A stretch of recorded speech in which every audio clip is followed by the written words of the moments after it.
एक जानकारी आ रही है, दर्शकों को रूबरू करा दें। नई सरकार के पर सूत्रों के हवाले से ये बड़ी खबर आपको बता रहे हैं। अमित शाह, राजनाथ सिंह, अनुराग ठाकुर हो सकते हैं मंत्री। सूत्रों के हवाले से इस वक्त ये बड़ी खबर आपको बता रहे हैं। गडकरी, पीयूष गोयल और गिरिराज सिंह भी मंत्री बनाए जा सकते हैं। इसके अलावा भूपेंद्र यादव, सिंधिया और वी.डी. शर्मा रूडी हो सकते हैं मंत्री। मनोहर लाल खट्टर, प्रहलाद जोशी, नारायण राणे भी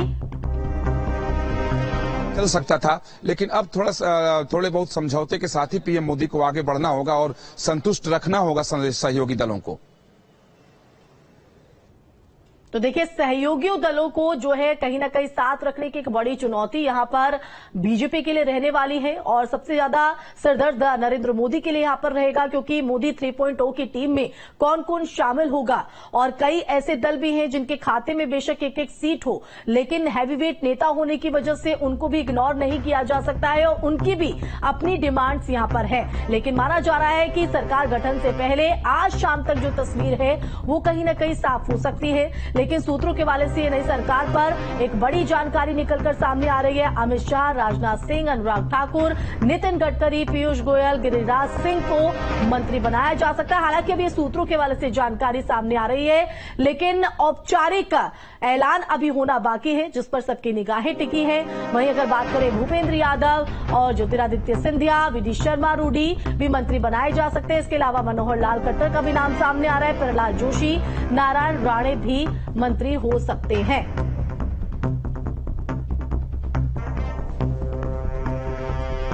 आप मंथन किया जा रहा है और इसी कड़ी में सीएम योगी ने बैठक बुलाई है लोक भवन में। चूंकि मैं भी इस वक्त लोक भवन में मौजूद हूं, सभी मंत्रियों को, जिसमें कैबिनेट मंत्री शामिल हैं और साथ में राज्य मंत्री, देखिए इस बैठक में मुख्य रूप से हार की समीक्षा की जाएगी।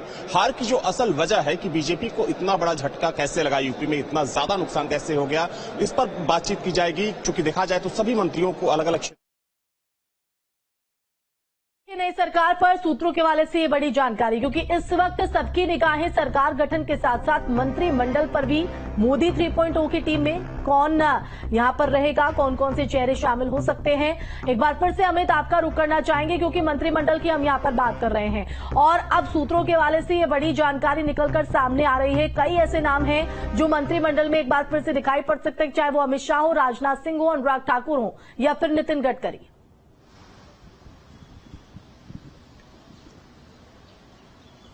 बिल्कुल, देखिए मंत्रिमंडल में पिछली 2 सरकार के कार्यकाल में 20 बड़े चेहरे शामिल रहे दोनों ही कार्यकाल के दौरान। तो उन 20 बड़े जो चेहरे हैं उनको मंत्रिमंडल में जगह दी जाएगी। सूत्रों के हवाले से जानकारी ये भी आई थी कि 18 के फार्मूले पर इस बार मंत्रिमंडल का विस्तार होगा।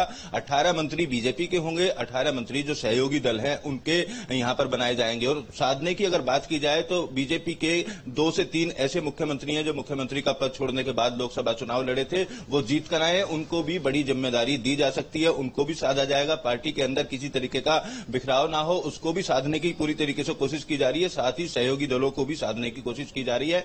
अभी की बात करूं तो मैं जयंत चौधरी के घर पर दिल्ली पर मौजूद हूं और यहां पर भी एक मीटिंग शुरू हो गई है। कई बीजेपी के नेता यहां पर पहुंचे हैं, आरएलडी के तमाम नेता यहां पर पहुंच चुके हैं। और जिस तरीके से कल शाम को जयंत चौधरी की मीटिंग हुई थी, उस मीटिंग में काफी हद तक ये तस्वीर साफ हुई थी कौन सा जो मंत्रालय है वो उनको मिलेगा, उसी को लेकर पार्टी की जो फाइनल मीटिंग है वो की जा रही है। सुबह से ही लगातार कार्यकर्ताओं का यहां पर पहुंचने का सिलसिला जारी था और कुछ ही देर पहले जयंत चौधरी भी पहुंचे हैं, तो वो यहां पर तमाम अपनी पार्टी कार्यकर्ता। बिल्कुल अमित, सहयोगी दलों पर भी लगातार निगाहें सबकी बनी हुई हैं कि सहयोगी दलों को किस तरह से मंत्रिमंडल में तवज्जो दी जा सकती है, क्योंकि जयंत चौधरी इस बार उत्तर प्रदेश से कहीं ना कहीं साथ बीजेपी के यहां पर लड़ते नजर आए, हालांकि उतना फायदा होते हुए नहीं दिखाई दिया। तो इसलिए खासकर सबकी निगाहें उत्तर प्रदेश पर है कि खराब प्रदर्शन के बाद अब किन चेहरों को जगह मिलेगी और किन का पत्ता साफ होगा।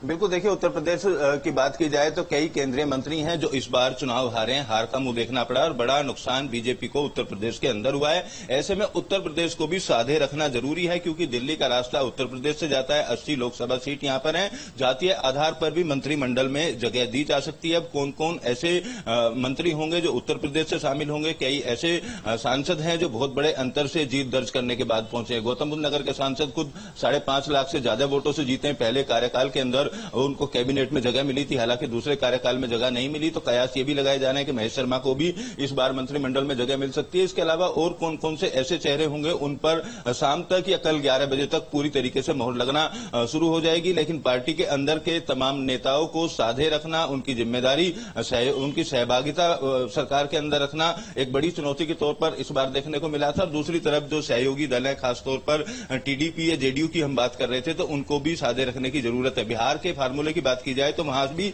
सूत्रों के हवाले से ये जानकारी आई है कि बीजेपी और जेडीयू या गठबंधन वाले जो भी दल हैं उनको बराबर फॉर्मूले पर मंत्रिमंडल दिए जाएंगे। यानी बिहार के जितने मंत्री बीजेपी पार्टी के होंगे उतने ही मंत्री सहयोगी दल के बनाए जा सकते हैं। इस चीज को लेकर भी सूत्रों के हवाले से जो खबरें हैं वो लगातार सामने आ रही हैं। और कल की मीटिंग में साफ तौर पर नीतीश कुमार द्वारा, चंद्रबाबू नायडू द्वारा, तमाम सहयोगी दलों के द्वारा इस बात को स्पष्ट तौर पर कह दिया गया था कि एनडीए की सरकार, यानी अमित, माना जाए कि लगभग जो नाम है वो मंत्रिमंडल के लिए तय कर लिए गए हैं। महज अब औपचारिकता यहां पर बाकी है। औपचारिक ऐलान के बाद तस्वीर जो है मंत्रिमंडल को लेकर भी साफ हो जाएगी। फिलहाल इस हलचल को लेकर आप नजर बनाए रखिएगा।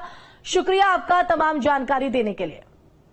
और बढ़ते आगे, राष्ट्रपति भवन में भी शपथ ग्रहण की तैयारियां तेज। तो बड़ी खबर आपको बता रहे, पूरी राजधानी में सुरक्षा व्यवस्था कड़ी कर दी गई है। तो दिल्ली में ड्रोन पर बैन, नो फ्लाइंग जोन घोषित किया गया है। जमीन से लेकर आसमान तक तगड़ी सिक्योरिटी की गई है। एसपीजी, आईटीबीपी, दिल्ली पुलिस के जवानों की तैनाती है।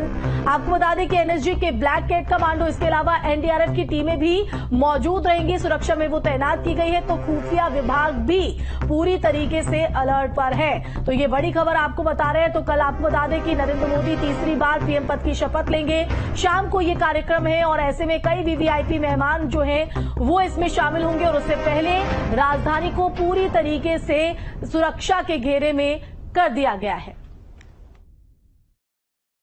9 जून की शाम में प्रधानमंत्री नरेंद्र मोदी एक बार फिर से तीसरी बार अपने पद की शपथ लेंगे। ऐसे में राष्ट्रपति भवन में तैयारियां अंदर बहुत जोर शोर से चल रही हैं। लेकिन यदि राष्ट्रपति भवन के बाहर की तस्वीर दिखाई जाए तो आप देख सकते हैं कि 3 लेयर की जो सुरक्षा व्यवस्था है वो दिल्ली पुलिस की तरफ से यहां पर की गई है। इस शपथ ग्रहण समारोह में करीब 8000 मेहमान प्रधानमंत्री नरेंद्र मोदी की इस ऐतिहासिक तारीख के गवाह बनेंगे। इसमें कई जो विदेशी मेहमान हैं, मालदीव है, श्रीलंका है, भूटान है, इन तमाम देशों के राष्ट्राध्यक्ष आकर के शामिल होंगे। ऐसे में 3 लेयर की सुरक्षा व्यवस्था दिल्ली पुलिस की तरफ से की गई है। पूरी तरह चाक चौबंद है यहाँ पर पुलिस। आप देख सकते हैं जो भी वाहन इस राष्ट्रपति भवन की विजय चौक वाली सड़क पर जा रहा है, हर एक वाहन की सघन तौर पर चेकिंग की जा रही है।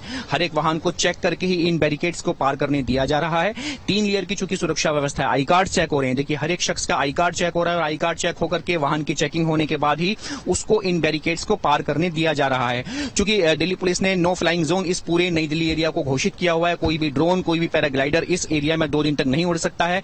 धारा 144 लागू है। ऐसे में सघन चेकिंग यहां पर जो तमाम सुरक्षा बल हैं उनकी तरफ से यहां पर चलाई गई है। दिल्ली पुलिस ने पहली जो बैरिकेड है उस पर अपनी व्यवस्था को यहां पर कड़ा किया है, चेकिंग की है। साथ ही साथ जो दूसरी बैरिकेटिंग है, 3 लेयर में से जो दूसरी बैरिकेटिंग है उसके अंदर अर्धसैनिक बलों की 6 जो टुकड़ियां हैं उन्हें तैनात किया गया है। साथ ही साथ जो तीसरी लेयर है उसमें स्वात कमांडो, एनएसजी कमांडो को पूरी तरह तैनात किया गया। आप देख सकते हैं कि सामने ये नॉर्थ ब्लॉक है, साउथ ब्लॉक है, अंदर ये राष्ट्रपति भवन का रास्ता है जहां पर कल शपथ ग्रहण का समारोह होना है। ऐसे में चप्पे चप्पे की चेकिंग जो है वो यहां पर की गई है। 3 जो लेयर की सुरक्षा व्यवस्था है, अर्धसैनिक बलों की जो 6 टुकड़ियां हैं उन्हें इस पूरे विजय चौक के आसपास, राष्ट्रपति भवन के आसपास, इस पूरे एरिया में इन अर्धसैनिक बलों की 6 टुकड़ियों को तैनात किया गया है ताकि इस पूरे इलाके में कोई भी जो आसपास की, आप देख सकते हैं जो आसपास की जो ऊंची इमारतें दिखाई दे रही हैं, इन तमाम इमारतों पर एनएसजी के जो कमांडो हैं, स्वात के जो कमांडो हैं और जो स्नाइपर्स हैं उनको भी यहां पर तैनात किया जाएगा ताकि कोई भी परिंदा न पर मार सके, कोई भी अप्रिय घटना इस इलाके में न घट सके, शांतिपूर्वक और अच्छे तरीके से शपथ ग्रहण का ये समारोह हो सके। ऐसे में सुरक्षा